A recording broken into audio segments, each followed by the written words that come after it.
des rois et des reines qui ne brillent que par leurs défauts. Marie Tudor est de cela, coincée entre un père coureur de jupons et une sœur, alias Âge d'or de l'Angleterre. Eh bien, on ne se rappelle de Marie Tudor que pour ses massacres. Oh, il y a pire que Marie la sanglante. Vous vous rappelez de son petit frère, vous? Non, ben voilà. Marie, c'est une sensibilité incomprise, mais aussi une reine qui a ouvert la voie à ses successeurs. Alors, pourquoi ne gardons-nous que cette image de la sanglante? On voit ça tout de suite. La vidéo sera un peu longue et c'est normal. Alors, restez jusqu'au bout, hein? J'ai du ravitaillement à la fin. Marie est née le 18 février 1516 dans une famille unie mais sous pression. Son père, Henri VIII, attend désespérément un héritier mâle. La toute jeune dynastie des Tudors a besoin d'asseoir sa légitimité. Et sa mère, Catherine d'Aragon, enchaîne les fausses couches et les morts prématurées. Alors Marie, c'est une bouffée d'air frais. Elle est précoce, vive, son père en est fou. Il l'appelle sa perle, c'est pour vous dire, hein. Éduquée par sa mère, qui n'est autre que la fille d'Isabelle de Castille, elle jouit d'une éducation à la mode espagnole. Français, espagnol, grec, latin, musique, danse, équitation, parce que les Tudors, ils aimaient la chasse, hein. Tout était possible, sauf le maniement des armes. En attendant son héritier mâle, Henri VIII la fiance dès ses 2 ans, au gré de ses besoins. Alors d'abord avec François, le dauphin, fils de François Ier, ensuite avec son cousin Charles Quint, avec qui elle va justement nouer une relation très fraternelle, et après avec François Ier. Bon, pendant que se joue la valse des prétendants, le mariage de ses parents bat des ailes.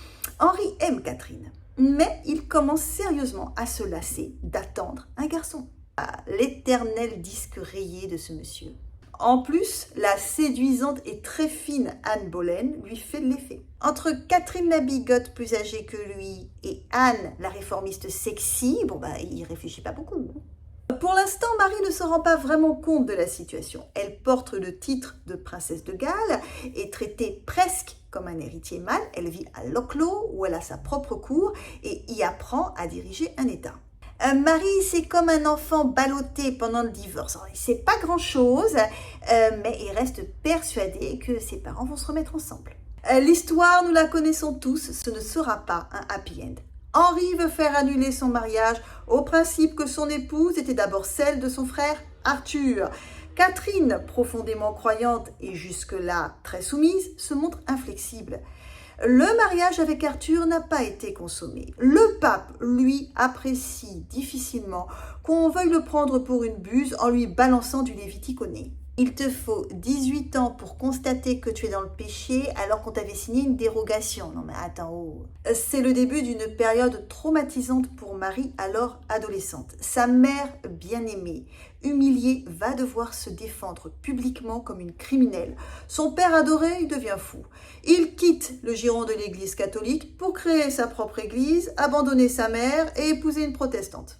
Comme pour beaucoup d'enfants de divorcés, c'est Anne Boleyn, alias la marâtre, qui est responsable du divorce. Donc elle ne voit pas que son père aussi, il y a mis quand même de la bonne volonté dans cette histoire. Et les choses ne vont pas s'arranger à la naissance de sa petite sœur Élisabeth. Marie, dépossédée de son titre et de ses biens, devient la dame de compagnie du bébé Élisabeth. Comprenez que c'est la nounou. Fini les privilèges, mais Marie reste fière. La jeune fille de 17 ans continue à signer princesse aux grandes dames d'Anne Boleyn qui, après des gifles, lui confisquent à chaque fois un bijou. Seule, Marie s'accroche à sa foi. Dieu devient ce père qui ne l'abandonnera jamais. Elle peut aussi compter sur le soutien de Charles Quint. Henri VIII, lui, pour la briser, l'empêche de voir sa propre mère qui est malade. La décapitation d'Anne Boleyn en 1536 n'arrange pas les relations père-fille. Elle devra, après un long bras de fer avec Henri VIII, admettre qu'il est le chef de l'Église d'Angleterre, renier l'autorité pontificale et reconnaître que le mariage entre ses parents était impur et que par conséquent, elle est bâtarde. Ravalant sa fierté, elle accepte. Et elle revient à la cour où elle passe du temps avec Élisabeth et Édouard, son demi-frère qu'Henri VIII a eu avec Jane Seymour. Le tout dans une ambiance apaisée, grâce à Catherine Parr, la dernière épouse de son père. Marie revient même dans l'ordre de succession après le petit Édouard qui lui est très attaché. Mais les choses se gâtent en 1547 à la mort d'Henri VIII. Édouard a 9 ans, une santé fragile, il est faible face à ses conseillers qui le poussent à durcir le ton côté religion. La foi protestante est imposée avec l'acte d'uniformité. Du temps d'Henri VIII, malgré les persécutions, le pays restait divisé. Les grandes villes et les ports étaient protestants et les campagnes se voulaient majoritairement catholiques. Voilà. Et tout le monde essayait plus ou moins de vivre comme ça. Bon, Édouard tranche aux grandes dames de Marie. Le frère et la sœur se brouillent et c'est alors que le 6 juillet 1553, Édouard meurt, non sans avoir fait un dernier sale coup à sa sœur. Sur l'avis de ses conseillers, il change l'ordre de succession.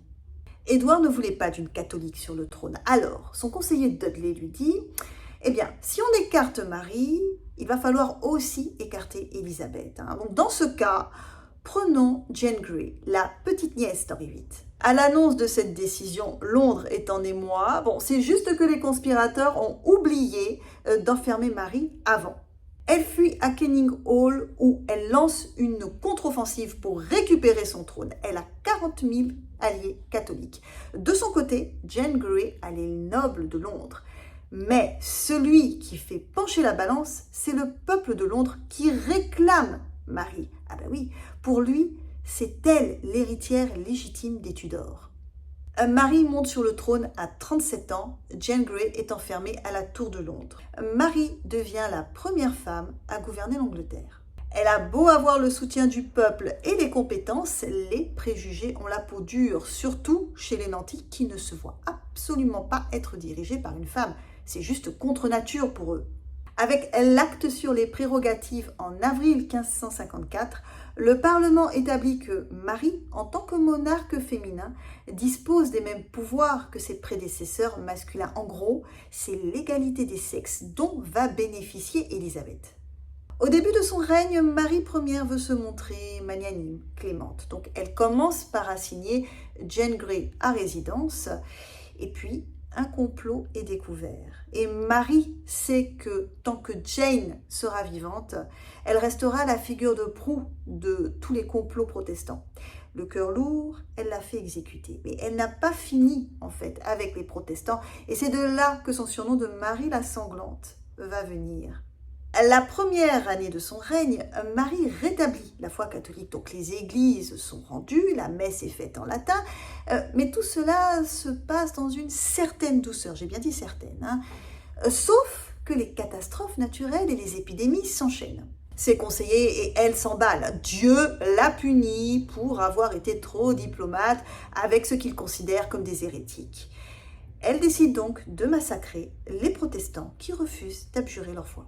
Il y avait autre chose. Certains prédicateurs avaient des propos très violents, voire subversifs. Il fallait les mettre hors d'état de nuire pour le bien de l'État. Oui, mais elle les a fait périr sur le bûcher en entraînant quand même avec, au total, 300 hommes, femmes et enfants. John Foxe, à travers son livre « Actes et monuments de l'Église », va raconter en détail les atrocités commises par Marie. Et sa sœur Élisabeth, grande propagandiste, va contribuer à diffuser le livre pour ternir la réputation de sa sœur.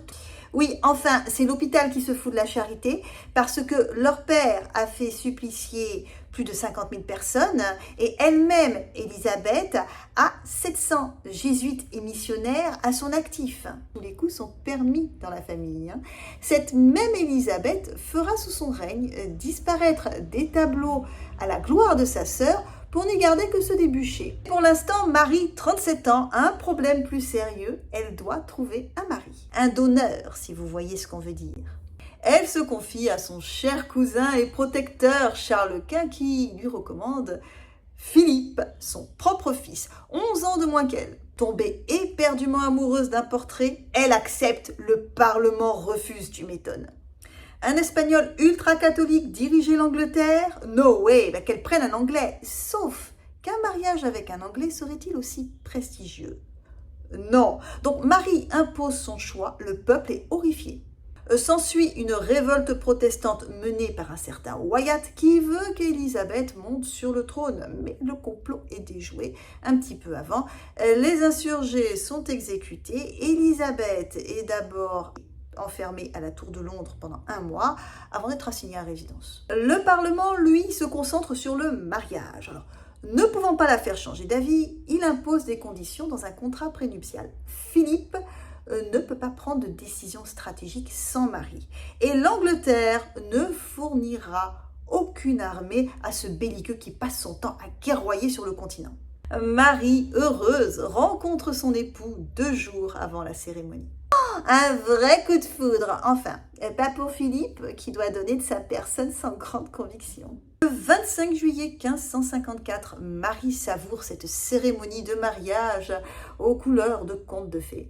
Philippe lui fera son devoir conjugal pour le bien du royaume d'Espagne. Bon, il a dû se motiver en pensant à la joie de pouvoir contrôler la Manche et contrebalancer l'alliance France-Écosse. Il faut croire qu'il fait du bon travail puisque Marie tombe enceinte 3 mois plus tard. Alors, Élisabeth est même autorisée à venir lui rendre visite. Elle apporte du linge pour le futur roi tout en discutant avec son beau-frère. Élisabeth tient beaucoup de sa mère, belle, jeune, spirituelle. Ça le change de Marie, plus âgée, plus terne. Et d'ailleurs, Philippe, sereinement, songe sérieusement à épouser Élisabeth si Marie décédait en couche. Au bout de 10 mois, pas de bébé, pas de battement de cœur, le ventre redevient plat. Il faut se rendre à l'évidence, c'est une grossesse nerveuse. Rien ne peut consoler Marie. Philippe, lassé de ce petit jeu, retourne en Espagne. En mars 1557, le prince charmant revient pour la plus grande joie de son épouse délaissée. Et bim, 2e grossesse nerveuse. Philippe reprend la mer, mais cette fois non sans avoir eu ce pourquoi il était venu depuis le début. Des troupes anglaises pour l'aider dans ses campagnes sur le continent. Le Parlement est en ébullition. Le contrat de mariage était clair pourtant. Pas de troupes pour le prince consort. Marie, femme amoureuse, ouvre sa Bible et lit un passage de l'épître de Paul. Femmes, soyez soumises à vos maris. C'est bien joué, hein? Qui peut aller contre la volonté de Dieu? Sauf que de l'autre côté de la Manche, le roi de France surprend tout le monde.